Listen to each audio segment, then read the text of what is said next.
And now it's time for news from around the world. It's Meanwhile in.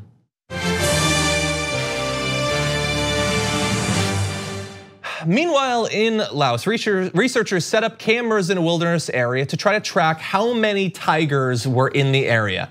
And they found 0 tigers. But what they did find during this 5-year survey was evidence of snares, lots and lots of deadly snares, which are designed to trap and kill any animals that stumble across them, potentially including tigers. And so one of the zoologists and authors of this study says that snares are simple to make. One person can set hundreds or even thousands of them, which kill indiscriminately and are inhumane for anything that is captured. And so what they believe this study shows, because it was, again, many cameras, 5 years, they believe that the population of wild tigers in Laos is now 0 tigers. There are no tigers left. And what's interesting is that the most recent worldwide tiger population estimates released in April 2016 put the number of tigers then at 2 in that country. The observation of those last 2 Laotian tigers came from the first year of the camera survey. They were never seen again.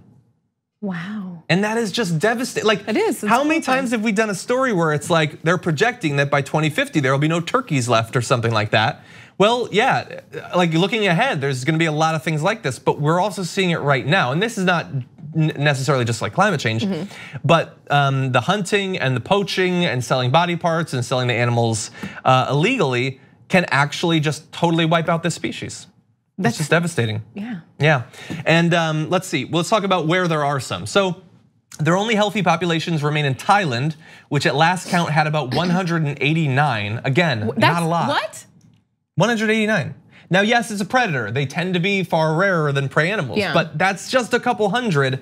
The Indo-Chinese tiger, previously considered its own subspecies, also persists at unsustainable levels in China with about 7, Vietnam with fewer than 5. I feel like at that point you could say 4, 3, 2, or 1. And Myanmar, no reliable population count. And so in the wild, we're effectively running out of tigers. There's almost none. Scared. Which is devastating, not just because of how few they are, but even for like repopulation attempts.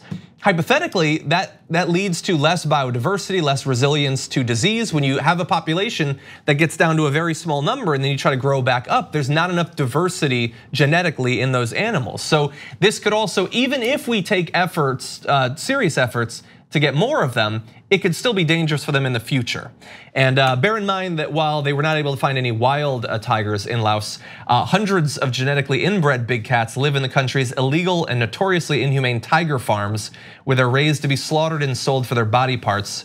Laos has officially promised to shut down these facilities, but so far the efforts do not seem to be successful. They're gonna shut down themselves pretty soon. Exactly, and it's just like it.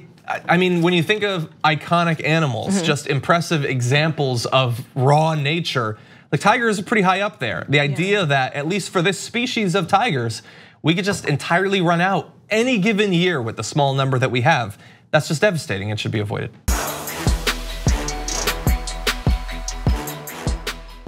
For more political news, breakdowns, interviews, stories of activism, and me trying my hardest to care about the occasional big celebrity news story, subscribe to our YouTube channel at youtube.com/thedamagereport. And you can ring the bell wherever it is so you don't miss anything.